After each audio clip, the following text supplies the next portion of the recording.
Hello and welcome to another episode of Statford Bridge, Chelsea by the Numbers. A very, very nice home draw for Chelsea against Arsenal, 1-1. Another red card. That's 7 red cards on the season if you include Enzo Maresca. And Chelsea, I think, were pretty good in this one. If you look at just the period before the red card, and we'll talk about it, by momentum, by XG, by McClockbot's momentum, Chelsea were pretty on top until the red card. And there was a lot of really, really nice stuff. I thought Chelsea were really smart in the build. I thought defensively, it was maybe the best they've looked all season against a very good Arsenal team.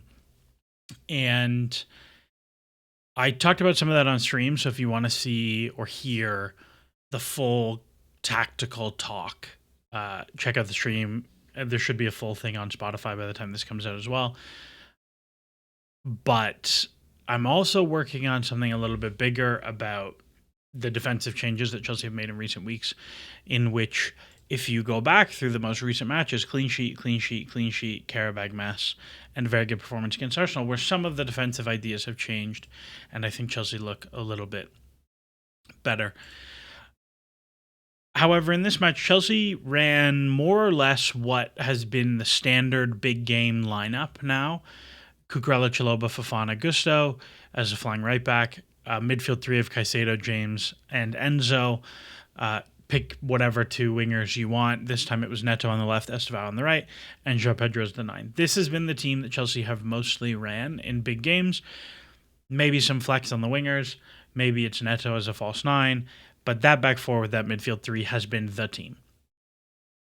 I thought it mostly worked.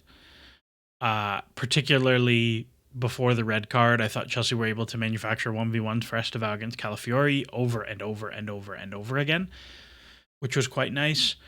And in particular, I thought they were able to get runners at the back line very repeatably without unsettling themselves too much on the other end. Chelsea score off of a set piece early in the second half. First off, Moises Caicedo gets the red card. We should talk about that first. Caicedo gets a red card. It's a red card. I thought Anthony Taylor refereed the game very well. I think all of the major decisions were quite good. I think it was a very difficult match to referee, the way both teams chose to approach the game in terms of physicality and fouls in midfield and duels and real aggression early, particularly on the Chelsea side, but really both ways. I think that's a very hard game to referee, and I thought he did a very good job of keeping it even keel. Caicedo gets a tackle wrong. I don't think it's particularly malicious. Anthony Taylor in his VAR review called it excessive force, which means that it's going to be a serious foul play red card. It could be 2 or 3 games. If there's violent conduct, it's 3. My guess is it'll only be 2, which is nice for Chelsea. But he goes off, and we get faced with the question of, Enzo Maresca, did you learn anything from the prior matches against Brighton and against Manchester United? And the answer to that question was a resounding yes. Chelsea go into halftime even on XG 0-0. They score early off a set piece in the second half. And aside from one very good chance for the goal, and a second quite good chance for Timber very much at the end, Arsenal really didn't create a whole lot of danger. And I thought Chelsea structurally were very good defensively. They managed wide areas a lot better. I thought they denied the ability to play through the middle significantly more. And maybe most critically, they maintained their ability to counter. And because of that, they were able to get out and alleviate a lot of the pressure defensively, mostly through direct balls to Delap when Delap came on, but also through the wingers carrying in Neto and Garnacho. And I think it was a well planned out kind of approach to the second half. If you look progressive distance wise, there is a lot of Bob Sanchez long passes, but there's also, in terms of progressive carries of that sort of thing, you've got a decent amount from Pedro Neto there, 211, the third highest on the team. Reece James a lot as well.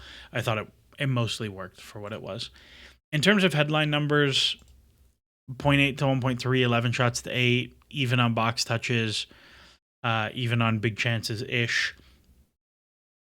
And Chelsea win the set play battle against Arsenal, which is really happy. You're really happy to see that. In terms of the season, everything is about the same. The defense is probably a little bit better. That seems to be a thing that is trending in that direction. And again, I think you're pretty happy with that result. If you'd offered me a draw at 11-11, I would have taken it. And I think that you play that well and then you defend with 10 for a long time. You definitely take it. In terms of Champions League qualification, opt to have it 58%. The betting markets have it 65, 66%. That's probably about right, maybe a little bit higher at this point. I think this team is probably pretty good. And some things of note.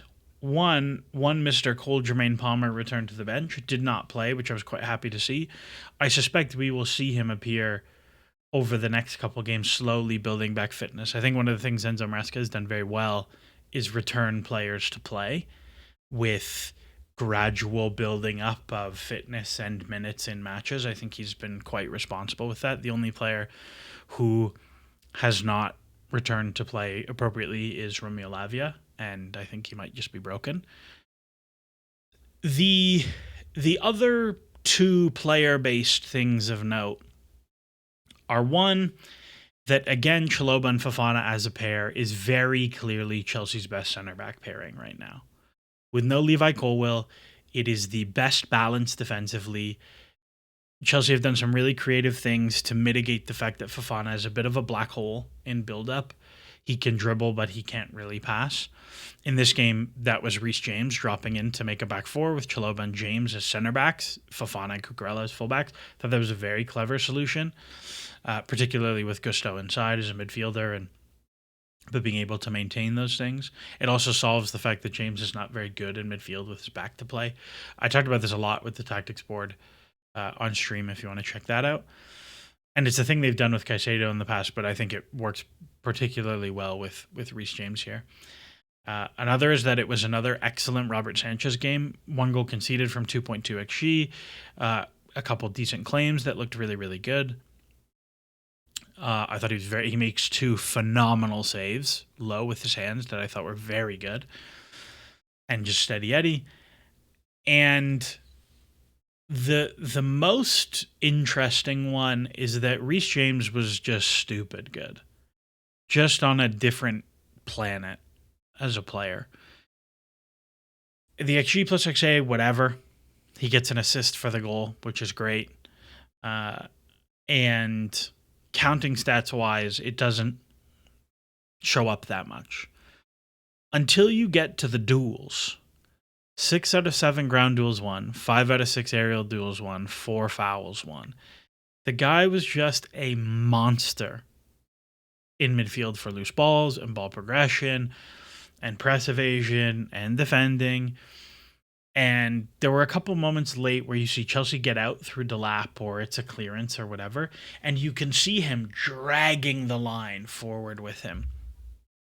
And there are probably better Reece James in terms of like output games at wingback or at fullback. I don't know through everything if there is a better Reece James game.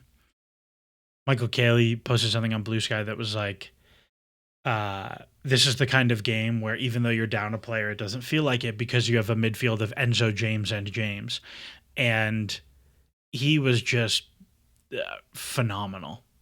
It was, I don't want to be too hyperbolic, but it was up there with like Conte Real Madrid and some of the truly bananas performances that we have seen from Chelsea midfielders over the year. It was a phenomenal performance from Reece James, and I wanted to flag that for sure. Some other one other interesting number to note. Mark Arstad posted a graph of set piece attacking after Chelsea scored with the caption set piece FC. Chelsea are now number 1 in the league for set piece XG per attempt and number 1 in the league in set piece goals per attempt by a not insignificant margin.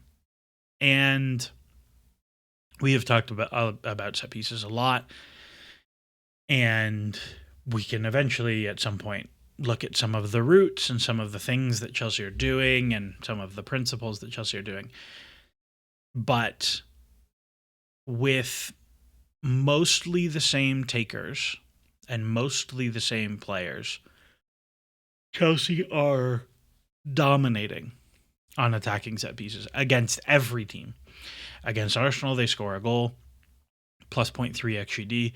These are free goals left on the table. And you want to talk about historically, Chelsea have been something like 0.5 or 0.6. I think last season Chelsea were 0.6.5, something like that. So they were right here. Again, if you get,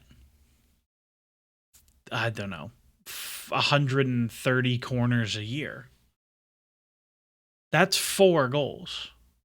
4 goals is 2 to 3 points. That's extremely valuable come the end of the year. You would be very hard pressed to find a player who just immediately improves your team by 4 goals. So I wanted to flag it up. Bernardo Cueva has done a fantastic job with the set pieces, and I think that is very fun.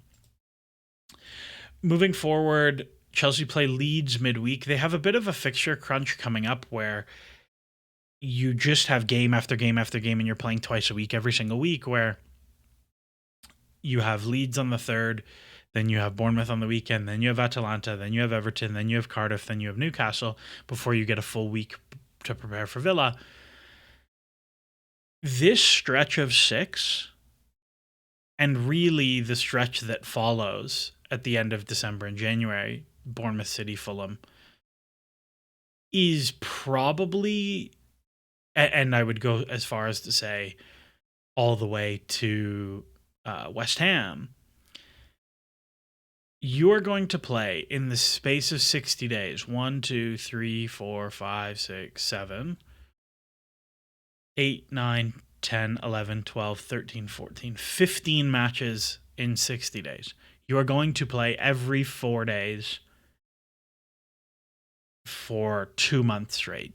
Just on and on and on and on and on and on and on. That is very difficult for a squad who have had a little bit of trouble rotating. And now you go into Leeds and Bournemouth where you do not have Caicedo, which means you're going to get Andre and Enzo 90s both games. You go into an Atalanta match you need to win for top 8 Champions League progression, or you get 2 more Champions League games added on in February. I suspect we will see Maresca approach this period very differently from how he did last year. Last year we saw full rotation for the worst teams, and for the Boxing Day, December 29th, New Year's Day, same team 3 times. It went terribly. The team's legs died.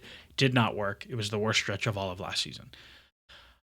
I suspect we will see Maresca not do that. I think he has largely been pretty good about learning from things as they happen.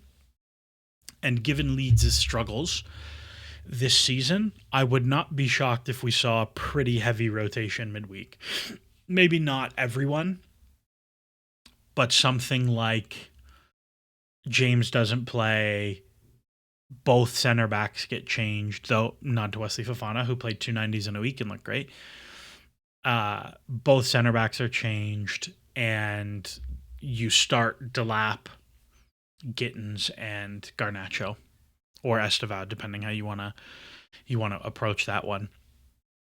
something like that, and you get a Palmer sub appearance before he starts against Bournemouth and then back to a sub against Atalanta, something like that. I think we will see a lot of rotation for Leeds. I think we will see full 11 player swap for Cardiff. And then I think we will see kind of the big guns for Newcastle, for Villa, and for City, and depending how the Bournemouth goes. First Bournemouth game goes, maybe the second one gets treated a little bit lighter. We will see. But this is something I'm keeping a very close eye on, is where do Chelsea sit in terms of the players that play. You have Dario Sugo is back in training. You have Cole Palmer is back fit enough to make the squad. I would be surprised if he was actually ready to really play today. But I think that's a bit of a boost for everybody. So we will see how the next few games out, and we will see who maybe squeezes their way into more minutes. If we look at Chelsea's minutes total in the league so far, you have a whole bunch of guys who probably have been good enough to play more than they have. You have Garnacho has only played 4 minutes. You have Achampong has only played, 490s. You have Achampong and Esteval who've only played 490s. Delap has only played 390s. Hato has not really played. Not that he's really deserved to play more. Andre Santos has not really played. You have a lot of guys who probably deserve, Tyreek George, Benoit Badiashile, who could play more than they have. And I will be keeping a fairly close eye to see who gets some time and stakes their claim for more time, and who maybe we look at in the January window as you're not going to play, which is probably time for you to go and do something else.